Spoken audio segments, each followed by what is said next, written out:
Groupe international de soutien à Madagascar, deuxième réunion.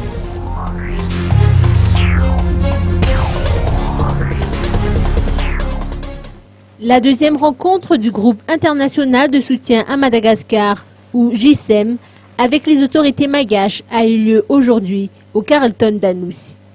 Les étapes franchies concernant la mise en œuvre de la feuille de route et l'évolution de la conjoncture politique malgache ont été au centre des débats.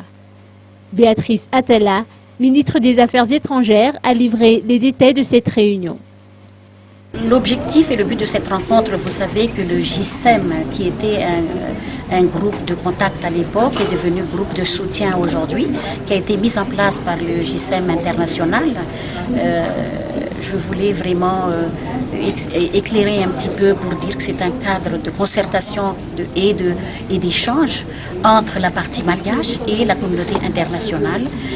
Voilà, donc il y avait des ordres du jour où on a parlé purement politique, c'est-à-dire la réconciliation nationale et le cas de l'ancien président Ramalman, et aussi parler des élections communales.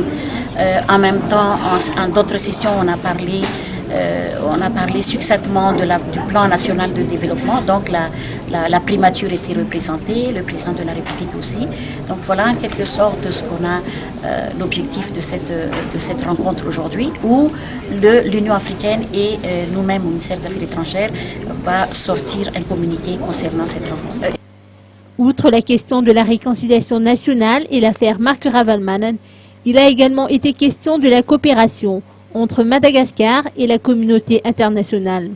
Le GISEM a souligné qu'il reste aux côtés du peuple malgache, mais que des mises au point sont nécessaires en ce qui concerne les financements venant des bailleurs de fonds internationaux.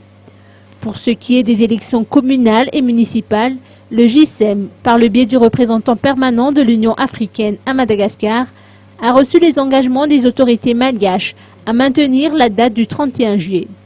Puisque la question budgétaire est en suspens, le GISEM a encouragé les autorités malgaches à trouver une solution et la communauté internationale à soutenir le gouvernement.